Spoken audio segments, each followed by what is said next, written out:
मैं सूर्यनगरी जोधपुर बोल रहा हूं। मुझे सूर्यनगरी इसलिए कहा जाता है क्योंकि मैं सूर्यवंशी राजघराने का साम्राज्य हुआ करता था और मेरे यहाँ की प्रजा अपने राजा को सूर्य का अंश मानती रही है। आपको बताते चलो कि वर्तमान मारवाड़ में मेरे जोधानेरी धरती रे महाराज गज सिंह जी हैं। मेरी स्थापना राव जोधा जी ने 12 मई 1459 में एक आधुनिक शहर बसाने की कल्पना के साथ की थी। आज से सदियों पहले मेरे ही ब्राह्मण कुल के वर्ग ने मुझे नीले रंग में रंग दिया था, जिस कारण मेरे यहाँ परंपरा आज भी बरकरार है।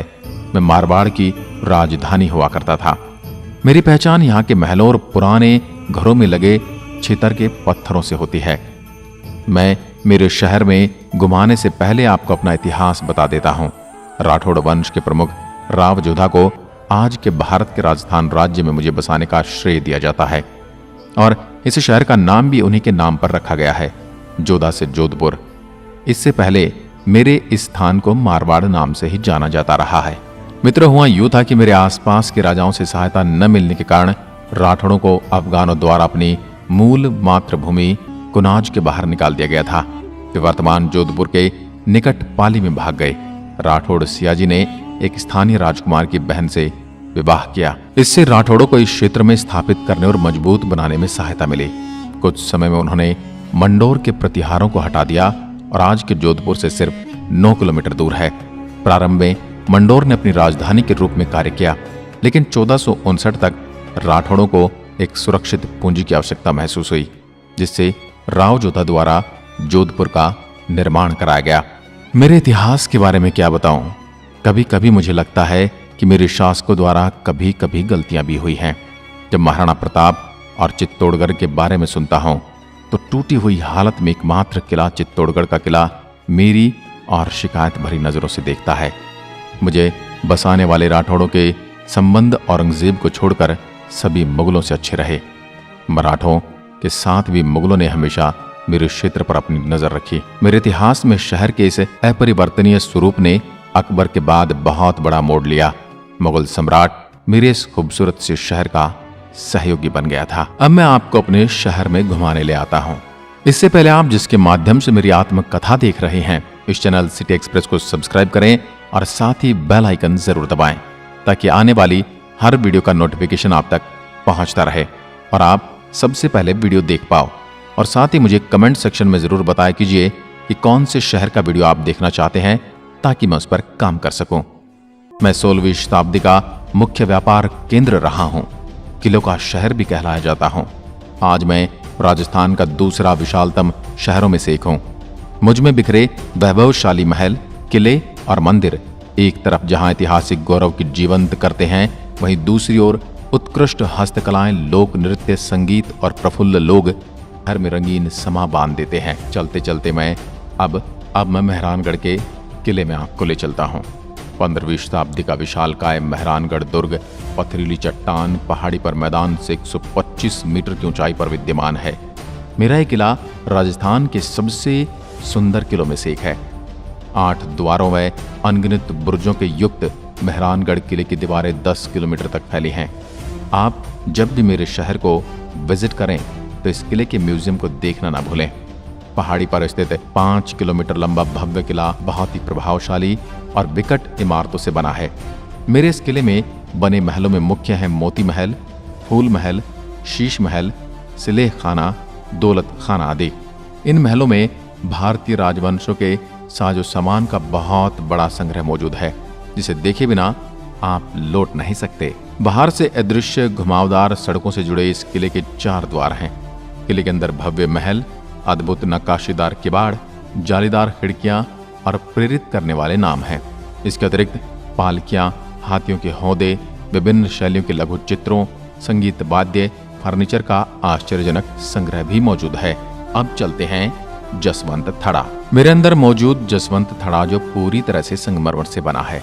इसका निर्माण सन 1899 में महाराज सरदार सिंह ने अपने पिता राजा जसवंत सिंह द्वितीय और उनके सैनिकों की याद में किया था। इसकी कलाकृति आज भी पर्यटकों को अपनी ओर आकर्षित करती है। महाराज जसवंत सिंह द्वितीय की याद में सफेद संगमरमर से 1899 में निर्मित यह शाही स्मारकों का समूह है। मुख्य स्मारक के अंदर मेरे विभिन्न शासकों के चित्र और पेंटिंग मौजूद हैं। इसको भी आप जरूर निहार कर आना। अब मैं आपको उम्मेद भवन पैलेस के नज़ारे दिखा लाता हूँ। महाराज उम्मेद सिंह ने इस महल का निर्माण सन 1943 में करवाया। संगमरमर और बलुआ पत्थर से बने इस महल का दृश्य मेरे यहाँ आने वाले पर्यटकों को खास तौर पर लुभाता है। इस महल के संग्रहालय में पुरातन युग की घड़ियां और चित्र भी मौजूद हैं। यही एक ऐसा 20वीं सदी का महल है जो बाढ़ राहत परियोजना के अंतर्गत निर्मित हुआ, जिसके कारण बाढ़ से पीड़ित जनता को रोजगार प्राप्त हुआ। ये महल 16 वर्ष में बनकर तैयार हुआ। बलुआ पत्थर से बनाया है अति समृद्ध भवन अभी पूर्व शासकों का निवास स्थान है, जिसके एक हिस्से में होटल चलता है और बाकी हिस्से में संग्रहालय। अध्यात्म से जुड़े हुए लोगों को मैं अब आध्यात्मिक ध्यान केंद्र घुमा कर लाता हूँ।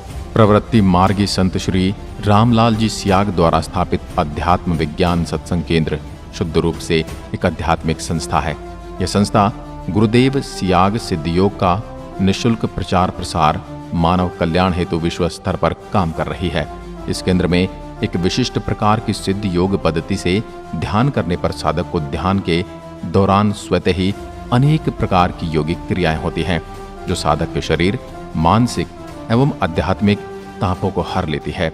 देश और विदेश से सभी धर्म व जाति के लोग यहाँ गुरुदेव सियाग सिद्ध योग की पद्धति से ध्यान और मंत्र जाप करके असीम शांति एवं सुख का अनुभव करते हैं। मेरे अंदर बेस, गिरिडीह कोट और सरदार मार्केट की छोटी छोटी गलियों के मार्केट से होते हुए अब आपको मेहरानगढ़ म्यूजियम ट्रस्ट जोधपुर घुमाने ले चलता हूँ।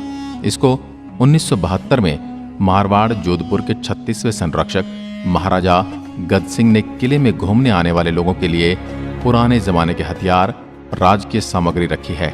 उनको देखकर हम राजशाही के समय की दिनचर्या दिमाग में उकेर सकते हैं। इसके साथ मैं आपको अरना झरना मरु संग्रहालय भी ले चलता हूँ। यह अरना झरना मरु संग्रहालय का एक मरु संग्रहालय है, जो जोधपुर से 9 किलोमीटर की दूरी पर मोकलावास गांव के निकट स्थित है। वहीं मेरे अंदर समाये महामंदिर के दर्शन करवाता हूँ। इसका निर्माण ईस्वी सन 1812 में किया गया था। यह अपने 84 नक्काशीदार खंभों के कारण असाधारण है। मारवाड़ में करीब 40 साल तक राज करने वाले महाराजा मान सिंह ने 40 लाख रुपए की लागत से मंदिर का निर्माण करवाया था। इस महामंदिर को किसी समय ठिकाने का दर्जा भी प्राप्त था। ऐसे घूमने और मेरा नज़ारा देखने के लिए बहुत बड़ा हूँ, लेकिन मैं आपको कुछ विशेष जगहों पर जल्दी जल्दी घुमा कर लाता हूँ। इसके बाद हम मेरे यहाँ के खान पान, यहाँ की प्रसिद्ध वस्तुएं और बाकी चीज़ों का स्वाद चखेंगे। अगर आप मेरे अंदर प्रवेश कर चुके हैं तो मंडोर गार्डन में बच्चों के साथ जरूर आना। उसके बाद आप बालसमंद झील, ओसियां, लूनी किला, कायलाना झील जरूर घुमाना। मेरे अंदर बसने वाले लोग बहुत मिलनसार होते हैं। ये सदैव दूसरों की सहायता के लिए तत्पर रहते हैं। उलझी हुई घुमावदार गलियां पटरियों पर लगी दुकानों से घिरी हैं। कलात्मक रूप से बनी हुई रंग बिरंगी पोशाकें पहने हुए लोगों को देखकर प्रतीत होता है जोधपुर की जीवन शैली असाधारण रूप से सम्मोहित करने वाली है। औरतें घेरादार लहंगा और आगे व पीछे के हिस्सों को ढकने वाली 3/4 लंबाई की बांह वाली नितंब स्थल तक की जैकेट पहनती हैं। पुरुषों द्वारा पहनी हुई रंगीन पगड़ियां शहर में और भी रंग बिखेरती हैं। आमतौर से पहनी जाने वाली ढीली ढाली और कसी घुड़सवारी की पैंट जोधपुरी ने यहीं से अपना नाम पाया है।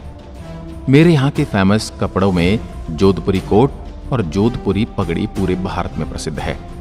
मेरे इस शहर को राजस्थान की न्यायिक राजधानी भी कहा जाता है।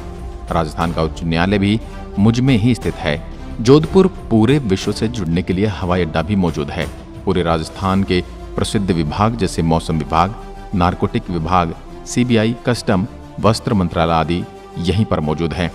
मेरे शहर के अंदर बसने वाले ज्यादातर लोग दूध से निर्मित खाद्य पदार्थों का सेवन करते हैं, जैसे मावा का लड्डू, क्रीम युक्त लस्सी, मावा कचौरी। मेरे यहाँ का मिर्ची बड़ा और प्याज की कचौरी बड़ी प्रसिद्ध है। भोजन में प्राय यहाँ बाजरे के आटे से बनी रोटियां, जिन्हें सोगरा कहते हैं, प्रमुखता से खाया जाता है।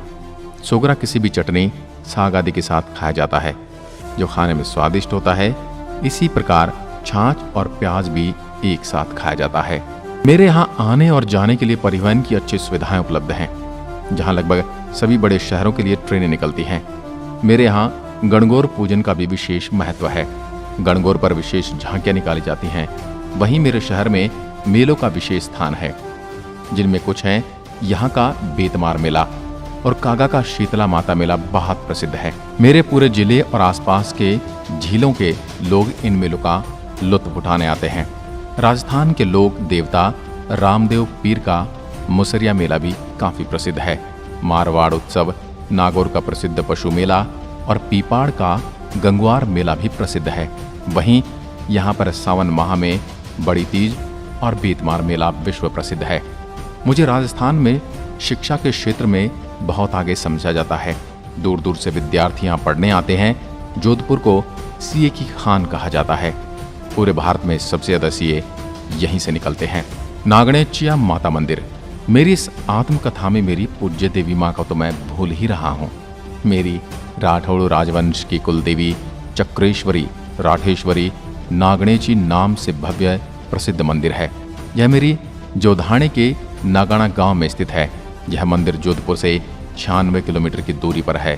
प्राचीन ख्यातों और इतिहास ग्रंथों के अनुसार मारवाड़ के राठौड़ राज्य के संस्थापक राव सिंहा के पौत्र राव धूहड़ विक्रम संवत 1349 से 1366 ने सर्वप्रथम देवी की मूर्ति स्थापित कर मंदिर बनवाया। नागणेचिया माँ को प्रणाम करता हूँ, क्योंकि उन्हीं के आशीर्वाद से मैं आज भी इस भूमि पर अपने वजूद के साथ खड़ा हूँ, हंसता खिलखिलाता हुआ। आप लोगों में से मुझे देखने कौन कौन आ रहे हैं, कमेंट सेक्शन में लिखकर जरूर बताइए। मेरे इस नीले शहर के बारे में कोई त्रुटि रह गई है तो मुझे माफ कर देना। मिलता हूं अगले शहर के साथ, तब तक के लिए नमस्कार। जय राजस्थान, म्हारो प्यारो राजस्थान। धन्यवाद।